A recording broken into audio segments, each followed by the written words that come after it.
this is very likely going to bother you. Consider yourself warned. Get your coffee.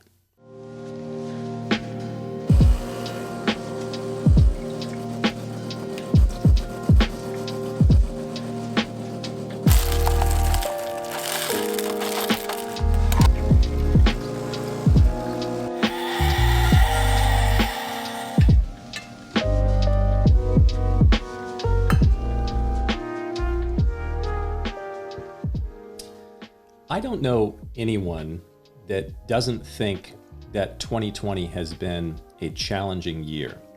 I've been sharing with the church that I pastor since the end of last year that I thought that 2020 was going to be a year of chaos, and it certainly has not let me down, not in the least, though I would say at this point I would love for a little bit of a change. Now, when I shared about 2020 being a year of chaos, I was thinking about the chaos of the presidential election. That's certainly been chaotic, and we still have a couple more weeks left, and so I'm sure the chaos of everything going on with the elections will just continue to ramp up.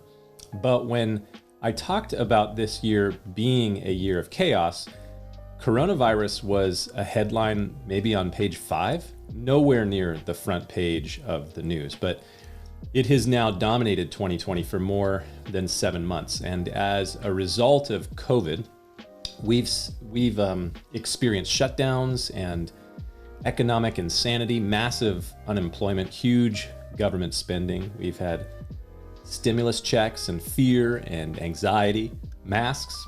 And then in large part, due to all the pent-up frustration and anger from shutdowns, I think, we've spent the last 4 to 5 months dealing with protests and riots, division and total chaos in our culture. Civil unrest is really what it has looked like, and there's a very good possibility that we'll see more of that. Now, as you've probably determined, I pastor a church, and for the last 7 months, we've been doing church almost entirely online. It is definitely not my fave, but I've gotten a bit more used to talking to a camera, as you might be able to tell. And now I've got a legit home office, which is nice to have. I can actually work from home. But in all of this, people want to know, when are we going to get back to life as normal and church as normal? And it's not just people that attend my church asking this. I think there's people throughout our culture that are wondering, when are we going to get to life and church as normal? When are we going to stop following these draconian measures and just open the church? Those are really good questions. But it is passages like the one that we are reading through this morning in Titus chapter 3 that make easy answers to those kind of questions rather difficult.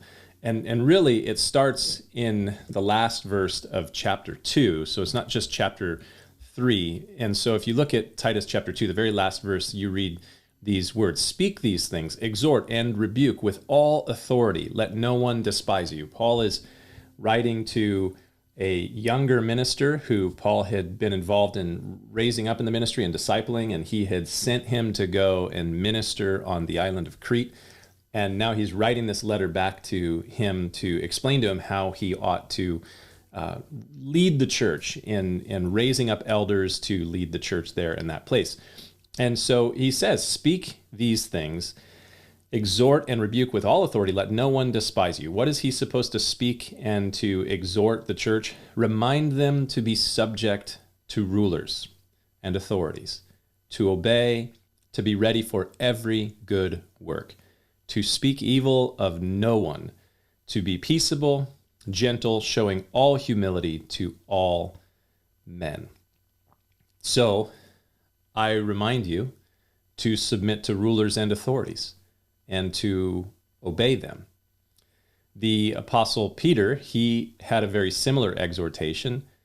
He said it in this way: submit yourselves to every ordinance of man for the Lord's sake, whether to kings as supreme or to governors as to those who are sent by him, by God. But the rulers that Paul and Peter were submitting to, they must have been reasonable and rational rulers, right? I mean, that's the question when you read something like the exhortations from Paul and Peter about how we are to submit to every ordinance of man, to the king. We don't have a king in America, but to governors, we definitely have those. And I live in California, so we've got a doozy of a governor. But we are told to submit to every ruler, every authority. And of course, we would say, well, they must have been really reasonable and rational rulers that Paul and Peter were submitting to. Yeah, not so much. Both of these guys were actually executed for their faith. But we're being persecuted, and we have rights under the Constitution, absolutely. And one of those rights, in the very same First Amendment that gives us the right for worship and to the right to free expression of religion, which I wholly hold on to, but in that same amendment is the right to peaceably assemble and to petition the government for a redress of grievances. And we're in the midst of an election right now where we get to lawfully petition our government for a redress of grievances. And I would say that if you're passionate about these things, and I am passionate about these things, I think that you should vote. I will vote. I'm waiting for my ballot to get here. I haven't voted quite yet, but we have the right to petition our government for a redress of grievances. Paul didn't have that right, neither did Peter. But still he said, remind them to be subject to rulers, to authorities, to obey, and to be ready for every good work, to speak evil of no one, to be peaceable, gentle, showing all humility to all men. I'm sure I'm making a lot of friends here. Maybe I'll even get a dislike on this video, but the fact is, we can't be lovers of some passages of Scripture and not of others. And to the pastors I've heard say things like, if your pastor hasn't opened your church yet, you need to vote with your feet and to leave that church, I say, you're doing it wrong. It's not your church, it's not my church, it's Christ's church.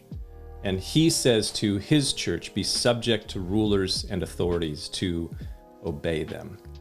Those are hard truths from the Scriptures, but something that I think all of us need to think about deeply, to meditate upon as we have our coffee today. We'll see you next time.